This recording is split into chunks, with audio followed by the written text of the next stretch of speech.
CTET जैसा कि मैंने अभी बताया, जो आपका सेंट्रल टीचर्स एलिजिबिलिटी टेस्ट है, जो गवर्नमेंट ने 2011 से इसको स्टार्ट किया। सीबीएसई जो है आपका जो बोर्ड है वो इसको कंडक्ट कराता है। 2011 से 16 तक ये चल रहा था, अभी 18 में हुआ है, 2 साल के बीच में नहीं हुआ था। अब इसका जो काम है, ये 150 नंबर की एक परीक्षा है, मतलब 150 मार्क्स आपके 150 मिनट्स के अंदर आपको, मतलब 2.5 घंटा। शुरुआत में जब 2011 में इसको शुरू किया गया था तो रिजल्ट बहुत कम रहता था, क्योंकि 2.5 घंटे की जगह 1.5 घंटे टाइम था। तो इसमें 5 सब्जेक्ट्स होते हैं आपके, बिल्कुल बेसिक नॉलेज हम समझेंगे सीटेट की। 5 सब्जेक्ट होते हैं। फर्स्ट पेपर 1 होता है, पेपर 2 होता है, मतलब लेवल 1 और लेवल 2। ठीक, अब इसमें लेवल 1 और लेवल 2 किसके लिए है? ये आपका 5th तक की जो प्राइमरी क्लासेस हैं उनकी एलिजिबिलिटी के लिए आपको देना होता है। जिन्होंने डाइट की हुई है, आजकल तो बीएड वाले सभी दे सकते हैं। अब लेवल 2 क्या है? लेवल 2 आपका 5th से ऊपर के लिए, एलिमेंट्री क्लासेस के लिए। ठीक, पीजीटी में आपके सीटेट की जरूरत पड़ती नहीं है, मतलब पीजीटी जो है पोस्ट ग्रेजुएट टीचर, तो टीजीटी तक के लिए आपको ये लेवल 2 की जरूरत पड़ती है।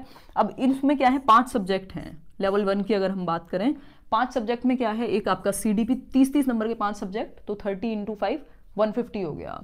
सीडीपी है, ईवीएस है, मैथ्स है, इसके अलावा आपकी हिंदी और इंग्लिश है। ठीक, तो ये आपके 5 सब्जेक्ट हैं 30-30 नंबर के, और इनको अच्छे से समझेंगे। अभी आगे क्या चेंजेस हो सकते हैं उसके बारे में बात करेंगे। ये 30-30 मार्क्स का है। इधर सीडीपी 30 मार्क्स का ही रहता है लेवल 2 में। ईवीएस हट जाता है, मैथ्स भी हट जाएगा, और अगर मैं बात करूँ हिंदी इंग्लिश की, ये तो रहेंगे एज इट इज़। और तो ये आपके 90 मार्क्स तो मतलब हो गए यहाँ पर। अब बचता है 60 मार्क्स। तो 60 मार्क्स में आपका सब्जेक्ट होता है, अगर आप आर्ट्स से या ह्यूमैनिटीज से बिलोंग करते हैं तो आपका सोशल साइंसेज 60 मार्क्स में आ जाता है। अगर आप साइंस बैकग्राउंड से बिलोंग करते हैं, आपका ग्रेजुएशन साइंस में है, तो फिर आपका ये 60 मार्क्स में क्या हो जाएगा, यहाँ पर साइंस और मैथ्स आ जाएगा। तो इस तरह से आप ध्यान में रख सकते हैं। 5 सब्जेक्ट रहते हैं, 2.5 घंटा रहता है, अच्छा टाइम रहता है। नेगेटिव मार्किंग इसमें होती नहीं है बिल्कुल भी। और ये है क्या, इससे फायदा क्या होगा आपको? तो ये आपको एक तरह से फिल्टर लगा दिया गवर्नमेंट ने कि भाई जो लोग सीटेट क्लियर करेंगे, पहले क्या होता था डायरेक्ट नौकरी के लिए आप जा सकते थे, जैसे आपने अपनी टीचिंग ट्रेनिंग कंप्लीट की। एक और चीज यहाँ पर ध्यान में रखने वाली है, बिना टीचिंग ट्रेनिंग कंप्लीट किए आप सीटेट नहीं दे सकते। कोई भी आपकी जो नॉर्मल काम होता है, जैसे स्कूल्स में आप होते हैं, जैसे 12th किया हो, ग्रेजुएशन किया हो, पोस्ट ग्रेजुएशन किया हो, कुछ भी डायरेक्ट करके आप मेन स्ट्रीम से सीटेट की तरफ नहीं जा सकते जब तक आपके पास टीचिंग ट्रेनिंग नहीं है। टीचिंग ट्रेनिंग से मेरा मतलब बीएड हो सकता है, बीएलएड हो सकता है, आपका डाइट हो सकता है, डीएलएड हो सकता है, जेबीटी हो सकता है, कुछ भी हो जो कि टीचिंग ट्रेनिंग हो, एक डिप्लोमा हो, डिग्री हो, उसके बारे में, उसके बाद ही आप सीटेट के लिए मतलब जा सकते हैं, आप एलिजिबल होते हैं। तो ये एक बात हुई यहाँ पर।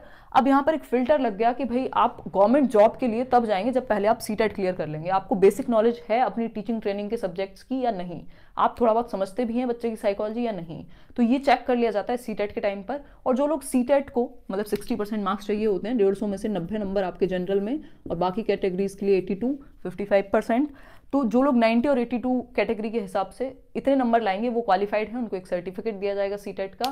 प्राइवेट स्कूल्स में भी उनकी थोड़ी सी वैल्यू बढ़ेगी, और गवर्नमेंट स्कूल में जो भी एग्जाम होगा, D2+ भी हो, KVS हो, कोई भी ऐसा एग्जाम हो, वहां पर वो पात्रता उनको मिल जाएगी कि वो एग्जाम में बैठ सकें और आगे नौकरी ले सकें।